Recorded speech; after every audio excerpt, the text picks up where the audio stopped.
एक मिनिट मिळणार आहे. एक मिनिट एक मिनिट कृष्णा दादा थोडा असं थांबा, तुम्ही असं असं चालू करा.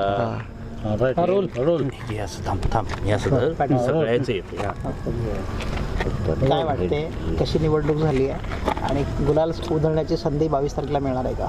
मी गुलाल मागून ठेवला आहे, त्याच्यामुळे 22 तारखेला आपण सगळेजण 11 वाजेपर्यंत उधळायला आले तरी काही प्रॉब्लेम नाही. किती वाजता किती मतदान पडेल साधारणतः? मी सांगितलं ना, मॅजिक फिगरपेक्षा 20-30 आगावचं पडेल, नक्की पडेल. ते तर म्हणतात 350 पार 400 पार. मग मी पण म्हणतोय ना, माझ्याकडे जर मॅजिक फिगरपेक्षा 20-30 आगाव आहे, त्यांच्याकडे 350 कसं असू शकते?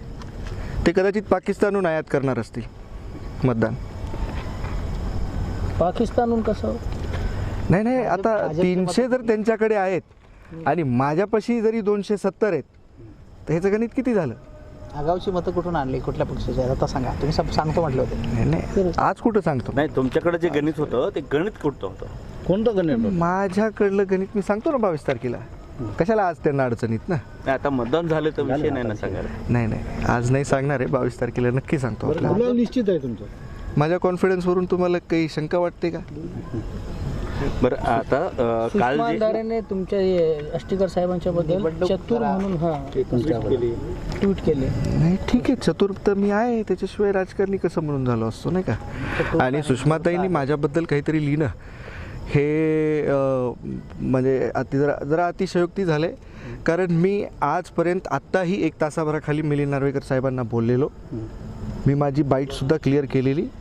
मी त्या टायमाला अंतिम टप्प्यात होतो प्रचाराच्या, आणि त्यावेळेस त्यांनी असं लिहिलं का मला मतदान करू नये. मला मतदान करू नये म्हणजे कुणाला करा? मग त्यांचा रोग कुणाकडे होता? आणि ह्या ताई कधीतरी असंच काहीतरी बोलतात म्हणूनच हे लोक कदाचित नाराज झाले असावे, आणि बाकी काही याला काही हे कारण नाही आहे. माझं उद्धव साहेबांसोबतही बोलणं झालं आहे, माझं नार्वेकर साहेबांसोबतही बोलणं झालं आहे. मला काँग्रेसनी अधिकृतरित्या व्हीप बजावून मला मतदान करायला सांगितलं आहे. मी माझी भूमिका फार स्पष्ट केली होती की मी आघाडीसोबत आहे, होतो, राहणार आहे. त्याच्यामुळे कुणालाही आता त्या ताईंना काय गडबड होती आणि कसली त्यांना माझ्याबद्दल आकस होता, मग देव जाणे. त्यांनी बोलायला पाहिजेत होतं खासदार साहेबांवर, पण विनाकारण मला त्यामध्ये भरडायचं कारण नव्हतं. आणि कुठेतरी अतिशयोक्ती होती. कारण मागोमाग पाहिलं तर गजाभाऊ कीर्तीकर हे शिंदे गटात आहेत आणि अमोल भैया कीर्तीकर हे आज ठाकरे साहेबांसोबत आहेत. मग ते स्वीकार्य होऊ शकतात, तर कृष्णा पाटील का बरं नाही? अरे तुम्ही उद्धव साहेबांसोबत काही शंका आहे? मी उमेदवार आहे आघाडीचा. राहणार पण आहेत. मग उद्धव काय राहणार तुम्ही पण पण आहेत भविष्यामध्ये. भविष्यात प्रवेश करणार आहे का? नाही, हे असे जर तोंड सुख घेत असतील तर मलाही कुठंतरी काल हर्ट झालेलं. ह्या ताईंनी असं सगळं बोलल्याच्या नंतर माझ्या आईचं ज्या वेळेला निधन झालं त्या गोष्टीचा ह्या लोकांनी बाजार मांडला. मला त्या गोष्टीची खंत वाटली. म्हणजे माझे वडील काय करतील हे काय, माझा अजून माझ्या वडिलांसोबत कॉन्टॅक्ट झालेला नाही. मी आघाडीचा उमेदवार म्हणून मी माझ्या प्रामाणिकपणे प्रयत्न करत होतो, सगळ्यांपर्यंत पोचत होतो. नांदेड हा जिल्हा काही सोपा नाही आहे, छोटा नाही आहे. क्षेत्रफळाच्या बाबतीतही खूप मोठा जिल्हा आहे. मतदारांपर्यंत पोचणे, त्यांच्याशी वार्तालाप करणे, त्यांच्यासोबत भेटीगाठी घेणे हे काय माझ्यासाठी आटापिटा सोपा नव्हता. तो करत असताना हे असे कोणीतरी काहीतरी आमच्याबद्दल लिहितात. बरं, अजूनही मला नाही वाटत की ते काय गट स्थापन झाला आहे का, कोणी काय केलं आहे का, काय केलं आहे. आज फक्त बैठकीला ते लोक हजर नव्हते. म्हणजे मीही अजूनही तितकाच अज्ञानी आहे जितकं सगळे लोक आहेत. कारण मलाही अजून वाटत नाही का साहेबांनी असा काही निर्णय घेतला असावा, आणि असलाच तरी मी आघाडीसोबत आहे म्हणून सांगितले. माझी भूमिका स्पष्ट केली आहे. दुःखाचा कोणी बाजार केला तुमच्या? नेमकं काय, कोणाबद्दल बोलताय तुम्ही? कशाचा दुःखांचा बाजार नेमका कोणी केला?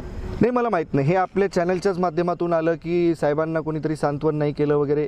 मला नाही वाटत असं एवढं बालिशपणा कोणी करेल, किंवा कोणी सांत्वन किंवा कोणी वाढदिवसाच्या शुभेच्छा वगैरे दिल्या नाही म्हणून असं कोणीतरी करेल.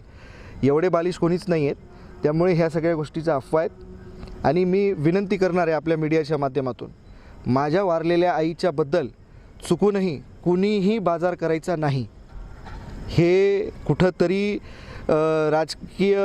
म्हणजे राजकीय नेत्यांना हे शोभण्यासारखी गोष्ट नाही. कुणाच्या तरी पर्सनल आयुष्यावर जाऊन असं काहीतरी बोलणे आणि कुणाच्या तरी दुःखद प्रसंगावर असं काहीतरी बोलणे हे कुठंतरी फार चुकीचं आहे. त्या दुःखातून आमचा परिवार आजही सावरलेला नाही आहे, आणि त्या जखमेवर जर कोणी मीठ चोळत असेल तर हे फार चुकीची गोष्ट आहे. मी स्पष्ट शब्दामध्ये या गोष्टीचा निषेध करतो. हे असं आष्टीकर साहेब म्हणलेत का कुठं मीडियावर अगोदर? नाही, या तुम्हाला कधी काही रेकॉर्डमध्ये आहे का आपल्या? मग ही गोष्ट आलीच कुठून? आणि ती आष्टीकर साहेब म्हणजे माझी आई आहे, ती जे कोणी आमच्या घरचं जे व्यक्ती वारलं आहे ना, ती माझी आई आहे. त्याबद्दल आपल्याला बोलायचा अजिबात नैतिक अधिकार नाहीच आहे.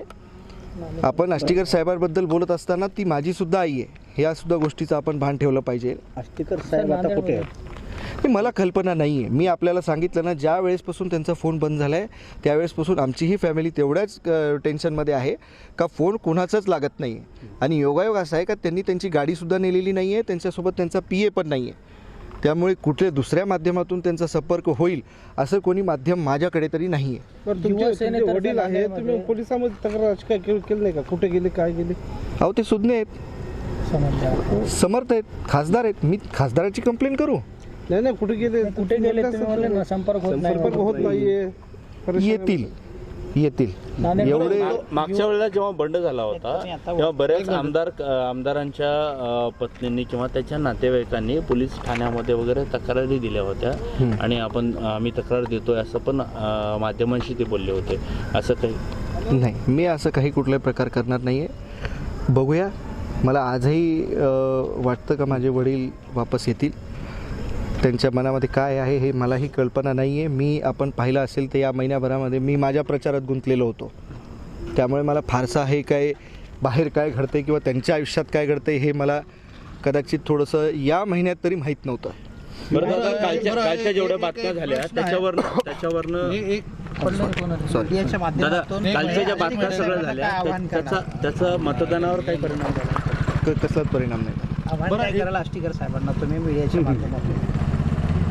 हे आव्हान मी आज हे ते पाहणार आहेत का किंवा ते बातम्या पाहतात का? बघत असतील ना, मोबाईल असेल, बघत असेल ना. बघत असतील. तुम्ही काय सांगाल, त्यांनी तिकडे जावं नाही जावं शिंदे सेनेमध्ये? नाही, आज मी त्यांना काहीतरी आवाहन करणं यापेक्षा ते सुद्धा ते सगळ्या गोष्टी करतील आणि बाकी सगळ्या गोष्टी आपण त्यांनी आल्याच्या नंतर त्यांना विचारायलाच. मी आज पुरतं तरी मी माझ्या निवडणुकीपुरतं आपल्याला बोलू शकतो. मी आघाडीत होतो, आहे, राहणार आहे. मी एवढ्या गोष्टी स्पष्ट केलेल्या आहेत. पण याचबरोबर सुषमाताईंनी जे काही तोंडसुख आमच्या परिवारावर घेतलं आहे किंवा माझ्यावर किमान तरी घेतलं आहे, त्या गोष्टीचा म्हणजे मला खूप त्या गोष्टीचं हर्ट झालं. मी पक्षासाठीच ह्या ठिकाणी उमेदवार म्हणून उभा आहे. माझ्या वडिलांनी काही केलं असेल किंवा नसेलही केलेलं, त्या गोष्टीच्या फक्त एका अफवेवर हे जर सगळ्या काही गोष्टी होत असतील तर हे कुठंतरी फार चुकीचं आहे. सुषमाताई मला म्हणाल्या का मी फार जास्त काय धूर्त आहे. हा ठीक आहे, राजकारणात धूर्त असावं लागतं आणि असायला लागतं. ताई, तुमच्यासारखे जर नेते असतील ना तर एकाच पक्षात राहून धूर्त असायला लागतं, चतुरही असायला लागतं. एवढं बोलतो, थांबतो.